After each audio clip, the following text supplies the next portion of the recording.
पाठ करो और हमें यही चाहिए कि हम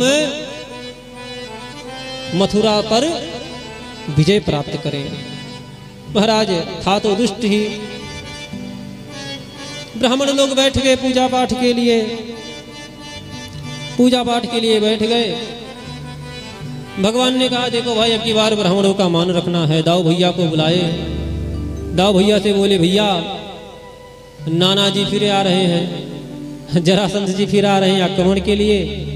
दाऊ भैया ने कहा कोई बात नहीं फिर हरा देंगे। बोले ना ना अब की बार तो हमारा यही विचार है कि क्यों ना हम भाग चले। दाऊ भैया ने कहा क्यों रे कन्हैया तू भगौड़ा कब से हो गया, लोग कहेंगे भगौड़ा है भगौड़ा है। कन्हैया ने कहा एक नाम और सही, लोग चोर कहते हैं रणछोर कहेंगे, एक और नाम मिल जाएगा। तो महाराज भगवान ने तुरंत व्यवस्था बनाई। क्या व्यवस्था बनाया भगवान ने? भगवान ने विश्वकर्मा को बुलाया और समुद्र के मध्य में एक टापू था, वहां एक नगर का निर्माण कराया, द्वारिकापुरी का निर्माण कराया। और रात्रि में सोए हुए सारे यदुवंशियों को मथुरा से अपने माया से भेज दिए। कहां? बोले द्वारिका में। प्रातःकालीन महाराज शंख बजा, युद्ध के लिए नगाड़ा बजने लगा। भगवान गए। अब की बार साथ में आया था नारायण कालियमन, कालियमन आया था। तो महाराज युद्ध होने लगा। भगवान भागे, कालियमन पीछा किया। भगवान एक गुफा में ले गए, अपना पीतांबर डाल दिए मुचकुंद महाराज जी के ऊपर। वो सोए थे महाराज, उनको कालियमन जगाया और उनके जगते ही वो जल करके राख हो गया। भगवान समुद्र में छलांग लगाए, द्वारिका पहुंच गए। जरासंध को यही लगा कि कृष्ण और बलराम मारे गए, क्योंकि जिस पर्वत पर भगवान चढ़े उस पर चारों तरफ से वो अग्नि लगवा दिया। तो पर्वत से छलांग लगाए, समुद्र में पहुंच गए। द्वारिका पहुंच गए। नारायण श्री परीक्षित जी प्रश्न करते हैं कि हे प्रभु हमने सुना है कि भगवान का विवाह राक्षस रिधि से हुआ था। सुखदेव जी वर्णन करते हैं कि हाँ सही आपने सुना। परीक्षित कहते हैं प्रभु भगवान भीष्मक सुतां रुक्मिणीं रुचिनाननं राक्षसेन विधानेन उपमेय इति श्रुतम्। सुना है कि भगवान का राक्षस विधि से विवाह हुआ था और महाराज उस विवाह में बड़े बड़े असुर आए थे और भगवान सबको पराजित करके और राक्षस विधि से विवाह किए। किस प्रकार? सुखदेव जी कहते हैं हे राजन सुनो मैं वर्णन कर रहा हूँ। राजा आसीद भीष्मको नाम विदर्भाधिपतिर्महान तस्य पंचा भवन पुत्रा कन्यैका चावरानन। हे राजन विदर्भ देश के राजा भीष्मक, उनके 5 पुत्र और 1 पुत्री। उनके 5 पुत्र थे। जो सबसे बड़ा पुत्र था उसका नाम था रुक्मी, उससे छोटा रुक्मरथ, तीसरा रुक्मबाहु, चौथा रुक्मकेश और 5वां रुक्ममाली। और जो सबसे छोटी पुत्री थी उसका नाम था रुक्मिणी। भीष्मक की तो इच्छा थी कि भगवान से विवाह हो, रुक्मिणी का विवाह भगवान से हो। महाराज भीष्मक जी की तो इच्छा थी। भीष्मक जी ने कहा कि हमारी यही इच्छा है कि हम अपने पुत्री का विवाह भगवान से कर दें। लेकिन महाराज जो बड़ा लड़का था मनबढ़ था। सभी लोग ध्यान से सुनो, बातें कम करो। आप लोग बात करते हैं तो हम डिस्टर्ब हो जाते हैं। जब आप लोग बात करने लगते हैं ना तो सामने बात होती है, उसका प्रभाव हमारे ऊपर पड़ता है। जब आप बढ़िया से सुनोगे, हम आए हैं सुनाने के लिए ना, कथा ही सुनाने तो आए हैं, कथा सुनाने आए हैं। नारायण आप लोग ध्यान से सुनो।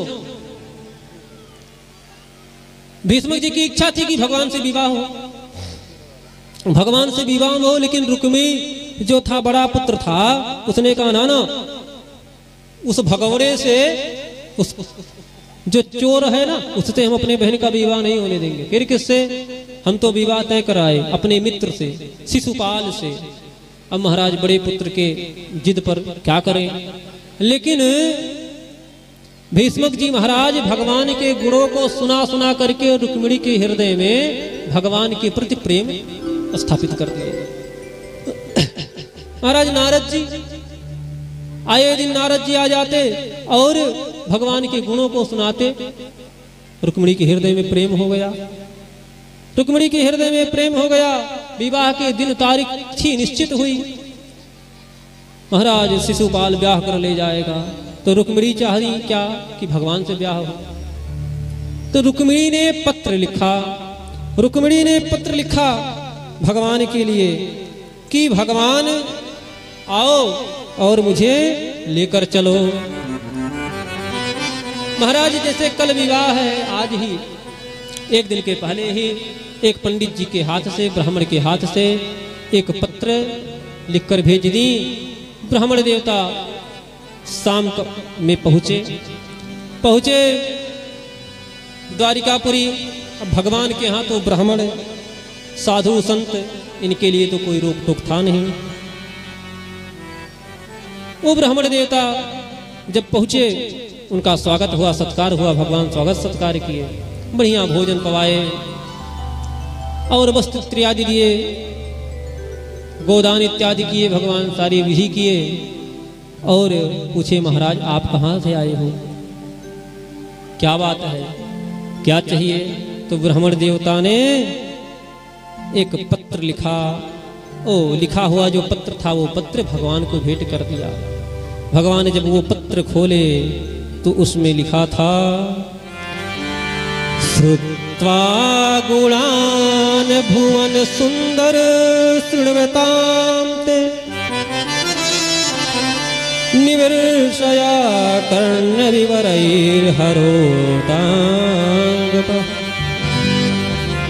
कहती हैं कि हे भुवन सुंदर, हे भुवन सुंदर, हमने सुना है, श्रुत्वा गुणान, आपके गुण को सुना है, हमने देखा नहीं है, आपके गुण को सुना है।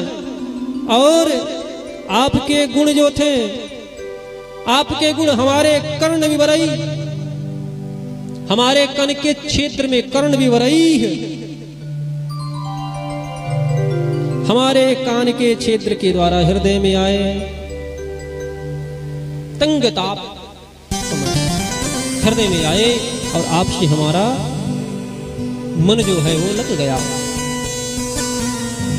रूपम दृशाम दृशी मता, हमने तो आपको देखा नहीं है, लेकिन आपके गुणों को सुन करके आपसे हम प्रेम कर बैठे। और मेरी यही इच्छा है कि आप आओ और मेरा वर्ण करो। कहीं ऐसा ना हो कि एक सिंह की पत्नी को एक गीदड़ ले जाए, शेर की पत्नी को गीदड़ ले जाए। अगर आप नहीं आए, मेरा संकल्प है मैं आपका ही वर्ण करूंगी और मैं किसी का वर्ण नहीं करूंगी। जब महाराज वो सुने, सब महाराज जब पूरा पत्र पढ़े, भगवान तुरंत रथ तैयार किए, तुरंत रथ तैयार किए और ब्राह्मण देवता को बिठाए और स्वयं रथ लेकर चल दिए। दौड़ते हुए बलराम जी आए। एक कन्हैया रात्रि में कहाँ गया? द्वारपाल ने कहा कि हमें तो कुछ पता नहीं है, हाँ इतना जानते हैं कि एक पंडित जी आए थे विदर्भ देश से, उन्हीं के साथ गए हैं। बलराम जी ने कहा आगे की हम जानते हैं। बलराम जी महाराज सेना तैयार करने लगे और भगवान पहुंचे कहाँ? बोले भगवान पहुंच गए विदर्भ देश। विदर्भ देश के पूर्व दिश भाग में थे। जब विदर्भ के जो राजा थे उन्हें जब पता चला भीष्मक को, तो भगवान का स्वागत किए, भगवान का स्वागत किए, अपने रथ पर भगवान को बिठा लिए और नगर में प्रवेश किए। नगर में प्रवेश किए तो जो नगरवासी थे वो देखे, वो समझे कि यही दूल्हा है, दूल्हा यही है। भगवान ने कहा भाई दूल्हा मैं नहीं हूं, दूल्हा भी कोई और है। महाराज पत्र में लिखा था कि गांव के पूरब हम आपसे मिलेंगे, नगर के पूरब में भगवती कात्यायनी के मंदिर में। नारायण भगवान तो सोचे कहीं लेट ना हो जाए हमको, भगवान बार बार सूर्य की तरफ देखे। भगवान ने कहा भाई आपने हमारा स्वागत सत्कार किया, हमें कुछ और करना है, अब हमें आज्ञा दो। भीष्म जी चले गए नगर में, राज्य में चले गए, अपने जो आए लोग थे उनके स्वागत सत्कार में। भगवान गांव और नगर के पूर्व भाग में पहुंचे, मंदिर के पास, भगवती पार्वती के मंदिर के पास। वहां रुक्मिणी जी पहुंच गई। रुक्मिणी जी पहुंची और रुक्मिणी जी ने भगवान से, नारायण भगवती पार्वती से प्रार्थना की, हे भगवती आप कृपा करो, आप कृपा करो, आप सारे वर को प्रदान करने वाली हो, दया करो कि हमें कृष्ण पति के रूप में मिल जाए। नमस्ते त्वयाम्बिके भिक्षणं ससंतानयुतां शिवां, भूयात् पतिर्मे भगवान कृष्णस्तुत्यमोदताम्।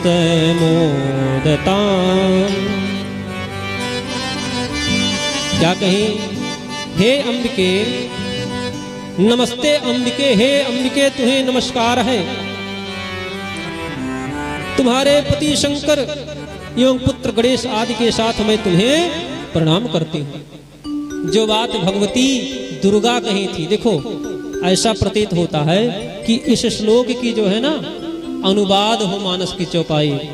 क्या कहती हैं, जय जय गिरिवर राज किशोरी, जय महेश मुख चंद्र चकोरी, जय जय गिरिवर राज किशोरी, जय महेश मुख चंद्र चकोरी, जय गज बदन, जय गज बदन सदनन माता, जय गज बदन सदानंद माता, विदित विनिमुक्ति दाता, विदित दामिन दुति गाता, नहीं तव आदि मध्य अवसाना, नहीं तव आदि मध्य अवसाना, नहीं तव आदि मध्य अवसाना, अमित प्रभाव वेद नहीं जाना, नहीं तव आदि मध्य अवसाना, अमित प्रभाव वेद नहीं जाना। क्या बोली है गिरिराज किशोरी, हे महेश मुख चंद्र चकोरी, आपको नमस्कार है। आपका आदि नहीं है, मध्य नहीं है, अंत नहीं है। देवी पूजी पद पक कमल तुम्हारे, सुर नर मुनि सब हो ही सुखारे। सब लोग सुखी हो जाते हैं, आप मेरी मन की इच्छा को जानती हो। आप मुझे वरदान दो कि भगवान कृष्ण ही द्वारिकाधीश ही मेरे पति बने। विनय प्रेम बस भई भवानी, खसीमान मूरते मुस्कानी, खसीमान। भगवती पार्वती प्रसन्न हो गई। उनके गले में जो माला थी, जैसे भगवती दुर्गा के लिए वो माला भगवती जगत जननी जगदम्बा दुर्गा की माला सीता जी के गले में पड़ गई थी, ऐसे महाराज एकदम से वैसे हुआ और आशीर्वाद दी। आज राम विवाह है ना, तो आज हम विवाह चौपाई के माध्यम से कराएंगे। आज थोड़ा चौपाई गाते हुए विवाह होगा। राम विवाह और कृष्ण विवाह दोनों का हम लोग आनंद लेंगे। भगवती प्रसन्न हो गई। भगवती ने कहा, सुन सिया सत्य आशीष हमारी, सुन सिया सत्य आशीष हमारी, पूरे ही मन का मना तुम्हारी, सुन सिया सत्य आशीष हमारी, कामना तुम्हारी। नारद बचन सदा सोची साचा। नारद बचन सदा सोची साचा। नारद बचन सदा सोची साचा। नारद बचन सदा सोची साचा। नारद बचन सदा सोच साचा। तो बार मिलती जय राजा। नारद बचन सदा सोच साचा। सोवर प्रियो सोवर वाचा। नारद नारद नारद बचन। भगवती ने आशीर्वाद दिया आपकी मनोरथ पूर्ण हो। महाराज जब रुक्मी को पता चला तो दौड़ता गया शिशुपाल के पास। अरे वो तो कन्हैया आ गया। क्यों आ गया? मेरे पिताजी पहले उससे मेरी बहन का विवाह करना चाहते थे। लगता है इसी उद्देश्य से आया है। अब तो महाराज मंदिर के दोनों तरफ सेना खड़ी हो गई। सेना खड़ी हो गई लेकिन भगवान रथ लेकर के सामने खड़े हो गए। जब रुक्मिणी जी निकली तो रुक्मिणी जी के सौंदर्य को देख करके सारे सैनिक मुग्ध हो गए। जब देखे रुक्मिणी जी के सौंदर्य को, उनके चाल को देखे महाराज सब लोग मुग्ध हो गए, सब लोग मोहित हो गए। आपस में बात करने लगे, कितनी सुंदर है, कितनी सुंदर है, कितनी सुंदर है। देखते देखते भगवान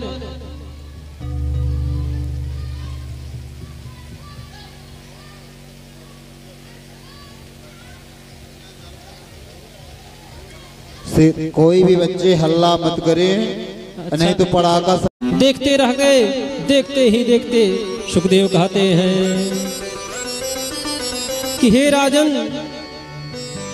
ताम राज कन्याम रतमारुक्षुरुक्षन्ति जहार कृष्णो दुष्टाम समीक्षताम।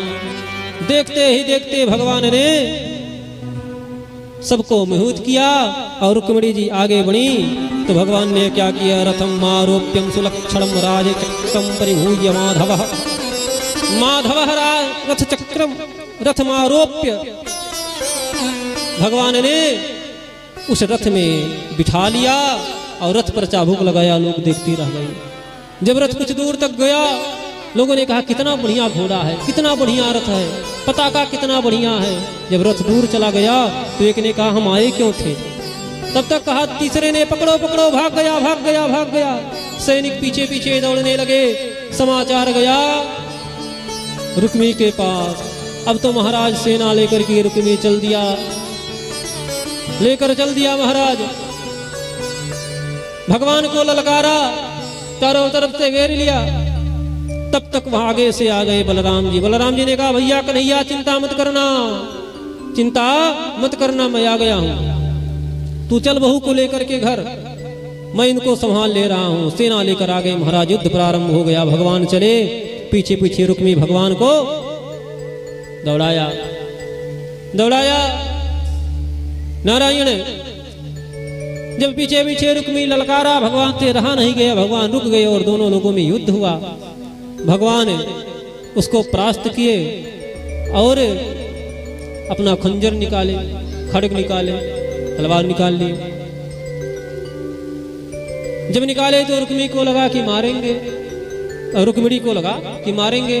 भगवान ने कहा देवी चिंता मत करो, ये तुम्हारा भाई तो मेरा भी साला है। तो भगवान ने क्या किया? आधा सिर और आधा मूंछ आधा दाढ़ी सब छिल दिया और जब भगा दिया, जाओ भाग जाओ। आ गए तब तक बलराम जी, कन्हैया ये तू कब से करने लगा? दाढ़ी बाल कब से तू बनाना शुरू कर दिया रे? ऐसा कोई अपमान करता है? ऐसे छोटे लोग झगड़ा कर ले तो बड़े लोग समझाते हैं। रुक्मिणी को लगा कि चलो ये भी हमारे पक्ष के ही हैं। भगवान आए द्वारिका में, अपमान की अग्नि में जलता हुआ रुक्मी जो था वो प्रतिज्ञा कर लिया कि मैं अब नगर में प्रवेश नहीं करूंगा। भगवान आए द्वारिका में सुंदर मंडप बना, और जब सुंदर मंडप द्वारिका में तैयार हो गया तो दो पक्ष तैयार हो गया, एक कन्या पक्ष एक वर पक्ष। रुक्मिणी जी के पक्ष से रेवती जी जो बलराम जी की पत्नी है वो तैयार हो गई कन्या पक्ष से, और महाराज इधर वर पक्ष से भगवान के जो सखा थे उद्धव इत्यादि वो सब लोग तैयार हो गए, भगवान का श्रृंगार कर रहे हैं। आइए हम लोग भी भगवान का श्रृंगार करें, बारात निकाली जाए और सही लोग बैठे रहना, जिनको नाचना कूदना होगा वो खड़े हो जाना, बाकी सब लोग बैठे रहेंगे। बीच से बारात आएगी और हमारे वहाँ ठाकुर जी तैयार हो रहे हैं, आइए हम लोग भी पद के माध्यम से भगवान को तैयार करें। तो बताओ, अच्छा ये बताओ बाराती कितने लोग हो? भगवान के बाराती कौन है?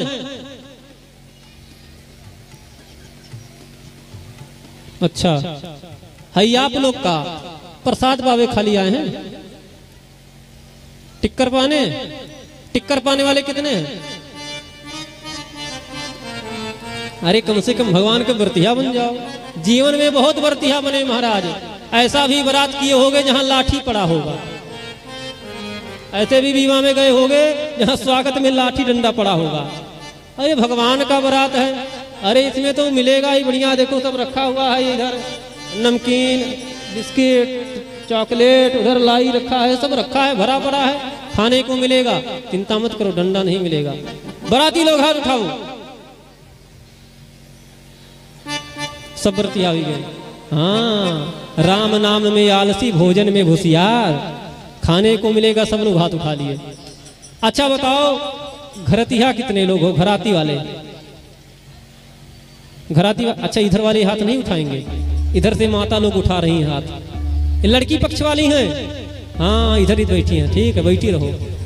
अभी जब व्रतिया लोगों को लुटाना पड़ेगा ना, अगर व्रतिया लोग लुटाए नहीं और चोर के तरह ब्याहने चले आए तो इनको खूब गाली दिया जाएगा ना, गाली खूब दिया जाएगा, चिंता मत करो। व्रतिया तो गाली पीबे करेंगे, घरतिया लोग खूब गाना।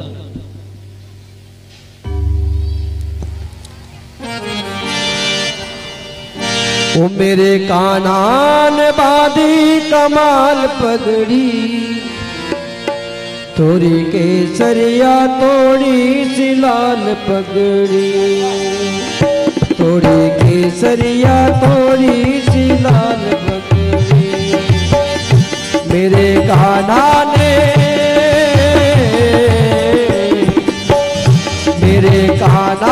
बाधी कमाल पगड़ी, मेरे कानान बाधी कमाल पगड़ी, थोड़ी केसरिया थोड़ी सी लाल पगड़ी, थोड़ी केसरिया थोड़ी सी लाल पगड़ी।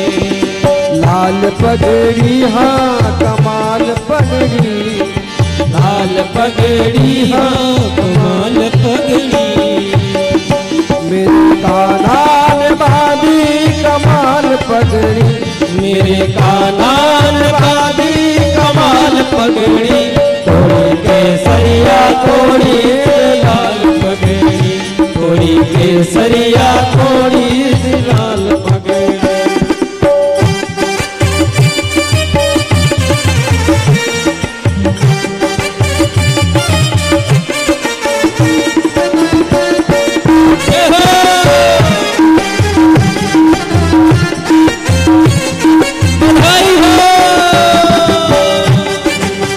पंचरंगी कान्हा की पगड़ी, पंचरंगी कान्हा की पगड़ी लगाई, पंचरंगी कान्हा की पगड़ी लगाई। सूरज की किरणें हैं इसमें समाई, सूरज की किरणें हैं इसमें समाई, सूरज की किरणें हैं इसमें समाई, सूरज की किरणें हैं समाई। तेरे भक्तों ने फेंके हैं जाल पगड़ी, तेरे भक्तों ने फेंके हैं जाल पगड़ी, थोड़ी केसरिया थोड़ी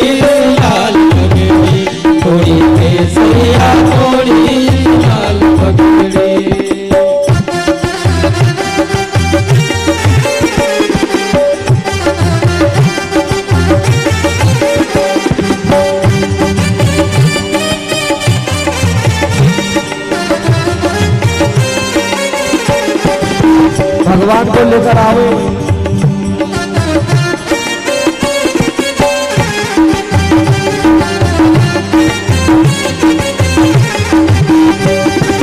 मोर पंख तेरी पगड़ी में सो है। देखो जजमान जी दो लोग हैं ना, एक बड़े भैया एक छोटे भैया, एक लोग व्रतिया बन जाओ एक लोग घरतिया, जिनको कन्यादान बाद में दोनों लोग कन्या पूजन करना। तो एक लोग एक काम करो, घरतिया बनो, आप उठ के जाओ बारात में, जाओ दोनों लोग जाओ बारात लेकर के आओ। और अगर गड़बड़ बारात आई तो समधी को ही गाली मिलेगा, समधी गाली पाएंगे गड़बड़ बारात आई। जाओ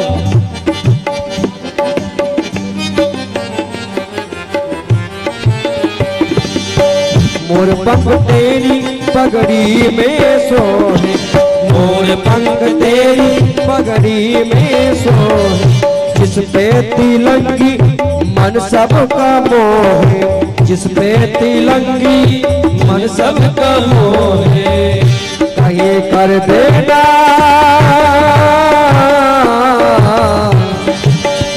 कहीं कर देना जादू सवाल पगड़ी, कहीं कर देना जादू समान पगड़ी, थोड़ी केसरिया थोड़ी सी लाल पगड़ी, थोड़ी केसरिया थोड़ी सी लाल पगड़ी, मेरे कानान बांधी कमाल पगड़ी, मेरे कानान बांधी कमाल पगड़ी, थोड़ी केसरिया थोड़ी सी लाल, थोड़ी केसरिया थोड़ी सी लाल पगड़ी।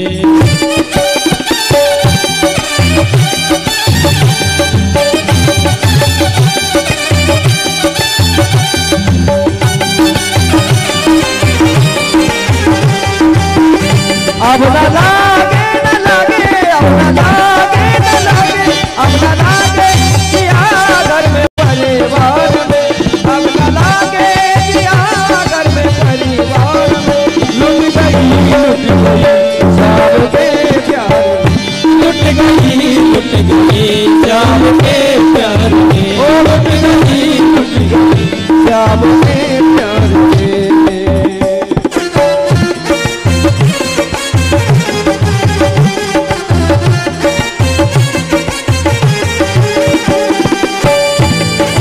पगड़ी से पल भर भी आके हटेना, पगड़ी से पल भर भी आके हटेना, हर सी किसी की पैरी नजरे लगेना, हर सी किसी की पैरी नजरे लगेना, आज हमको भी कर दे निहाल पगड़ी, आज हमको भी कर दे निहाल पगड़ी, थोड़ी केसरिया थोड़ी लाल पगड़ी, थोड़ी केसरिया थोड़ी सी लाल पगड़ी, थोड़ी केसरिया थोड़ी सी लाल पगड़ी।